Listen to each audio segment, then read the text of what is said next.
Hello everyone and welcome back to my Bold and Beautiful 29 YouTube channel. I hope you guys are having a wonderful day. Before we start, please hit the subscribe button and give this video a thumbs up. Lining up some libelous couple switching this fall on the CBS cleaner. Brook Logan is going to be looking for love in all the wrong places, and is feeling neglected by Ridge Forrester. Will she cry on the wrong shoulder? Then's what's coming up next on B&B Cleaner, spoiler alert. We know it's only a matter of time before Ridge Forrester dumps Brook Logan.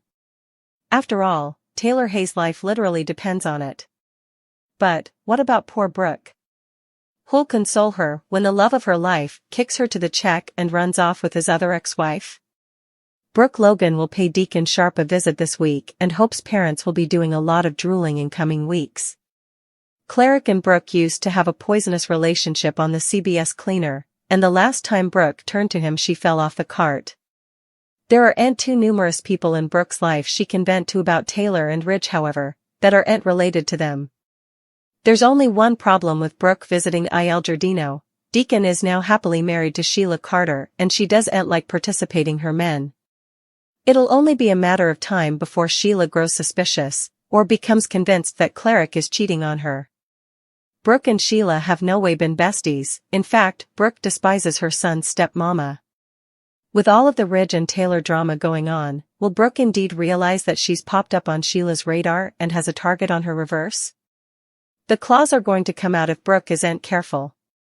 The bold and the beautiful villain Sheila Carter has been on her stylish jest since she married Deacon Sharp and began helping him at Il Giardino. But, all good effects must come to an end, and scuttlebutt has it Sheila will be back to her evil ways before we know it. Then's what's coming up next on B&B, spoilers ahead. What better time for Sheila Carter to unleash her dark side than spooky Halloween night? And grand Halloween occasion for the cleaner, and for some strange reason, Sheila seems to be the star of the promo. Sheila Carter has amassed an emotional arrest record over the times on The Bold and the Beautiful. Longtime observers know that the maturity of Sheila's crimes were related to the men in her life. She can be veritably territorial. Sheila didn't indeed want to partake her son with another woman, she surely doesn't want to partake her hubby Deacon Sharp. Deacon Sharp isn't exactly a catch, so Sheila hasn't had a whole lot of competition. But, that's about to change. Brook Logan is about to be single and back on the request, and that will complicate the co-parenting situation. Sheila has no way had any issues about Brook and Deacon agitating their collective son Hope. But, now that Brook is looking for love, is she getting a little too close to her baby daddy? The show seems to be recovering some material when it comes to Electra Forrester. Electra may be a recently constructed character, but her backstory is formerly starting to feel awfully familiar. For starters, Electra talked about moving around a lot in her youngish times, so we get the feeling that her parents were chasing dreams and not giving her a real foundation. We also know Electra really looks up to Aunt Ivy Forrester and has a strong bond with her. At one point, Electra gushed over the Forrester manse being exquisite and said it was like a whole other world. As Electra took in the gorgeous view of the property, she suggested it was nothing like how she grew up.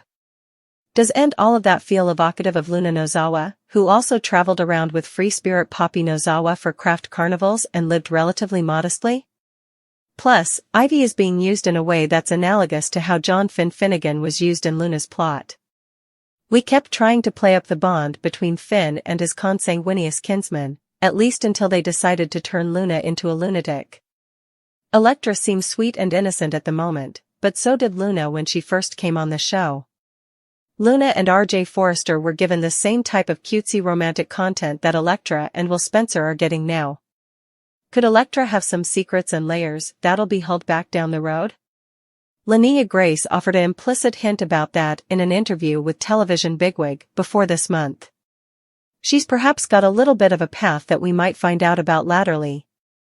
Grace said about Electra's future.